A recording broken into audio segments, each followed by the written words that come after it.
ஒரு பழமொழி இருக்குல்ல, கல்லானாலும் கணவர், புல்லானாலும் புருஷன். அந்த பழமொழி அந்த நாட்டுக்கு கரெக்டா இருக்கும். நம்ம நாட்டிலலாம் வாயில வடதான் சுடுவாங்க, நமக்கெல்லாம் செட் ஆகாது. இந்த அம்மா என்ன பண்ணிருக்குன்னா, ஏற்கனவே ஹஸ்பண்ட் சில விஷயத்துல இந்த மாதிரி கோல்மால் பண்றாங்க சொல்லிட்டு சிஐடி வேலை எல்லாம் செஞ்சிருக்கு. ஃபர்ஸ்ட் அட்டம் பண்ணிருக்கு, ஃபெயில் ஆயிருக்கு. செகண்ட் பண்ணிருக்கு, ஃபெயில் ஆயிட்டு. இப்ப என்ன சொல்றாங்க, இதுதான் தேர்ட் அட்டம். கேமரா அங்க திருப்ப சொல்லியிருக்காங்க மேபி. ஏன்னா அங்க பக்கத்துல இருக்க ஒரு பொண்ணு சிரிச்சுட்டே இருந்தால, அவங்க அந்த கம்பெனில வேலை செஞ்சாங்க. அவங்க தான் இந்த விஷயம் எல்லாம் பண்ண வச்சாங்க. ஏன்னா நார்மலா இப்படி எல்லாம் பண்ண முடியாது. இன்னொரு விஷயம் என்ன சொல்றாங்க, ஒரு பொண்டாட்டிக்கு துரோகம் பண்ணீங்கன்னா ஒன்னு பொண்டாட்டி தண்டனை கொடுப்பான், இல்லைன்னா போலீஸ்காரவங்க, இல்லைன்னா கடவுள் கர்மா.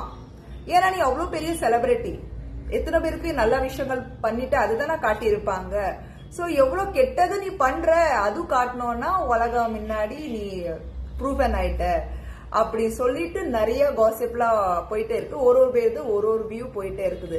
எனக்கு தெரிஞ்ச வரைக்கும் நீங்க மேரேஜ் பண்றீங்கன்னா யோசிச்சு பண்ணுங்க, லாங் லைஃபா இருக்கிற மாதிரி. இல்லைன்னா பண்ணாதீங்க. நிறைய ஆப்ஷன்ஸ் இருக்குல்ல, லிவிங் டுகெதர். ஏன்னா நம்ம நாட்டுல பொறுத்த வரைக்கும் இப்ப வரைக்கும் யார் ரெஸ்பான்சிபிலிட்டி எடுக்கல, கல்யாணமே தெரியல. ஏன்னா அந்த காலத்துல ஒரு புக் இருக்குமா, கல்யாணத்துக்கு நீங்க எலிஜிபிளா இல்லையா, அது ஓகேனா தான் கல்யாணம் ஆகல, டைம் கொடுப்பாங்க. இந்த காலத்துல அப்படி கிடையாது.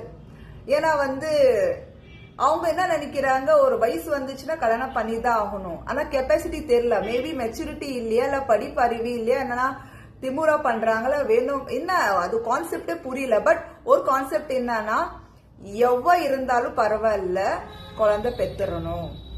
இந்த காலத்துல 80 வயசு பாட்டியை விடுறது இல்ல, நீங்க பாத்திருப்பீங்க. சொந்த அம்மா விடுறது இல்ல. அதே மாதிரி ஸ்டெப் மதர், ஸ்டெப் சன், இந்த மாதிரி நிறைய நீங்க பாத்திருப்பீங்க. சோ சிம்பிளா நான் என்ன சொல்ல வரேன்னு, இந்த அம்மா எனக்கு பர்சனலா கேட்டுருச்சுன்னா என்ன பண்ணலாம்னா நான் சிம்பிளா சொல்லியிருப்பேன். எங்க நாட்டுல ட்ரம் நிறைய இருக்கு, ட்ரம் அனுப்பிட்டா, ஃப்ரிட்ஜ் அனுப்பிட்டா, ஜூஸ் அனுப்பிட்டால என்ன சொல்றீங்க? ஏன்னா நம்ம நாட்டுல பெண்கள் இப்ப அப்படிதான் செய்யறாங்க.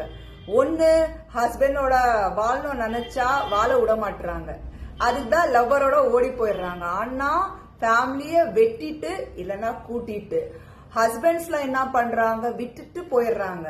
அது பொண்டாட்டிட்டு 5 வருஷம், வப்பாட்டிட்டு 5 வருஷம், அப்புறம் இன்னொரு பொண்ணு அப்படியே வாழ்க்கையை ஓட்டிடுறாங்க.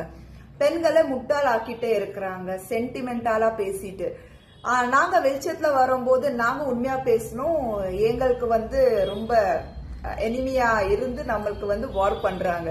கர்மா இருக்கு, நல்ல கர்மா கெட்ட கர்மா, நீ என்ன பண்றியோ அதுதான்.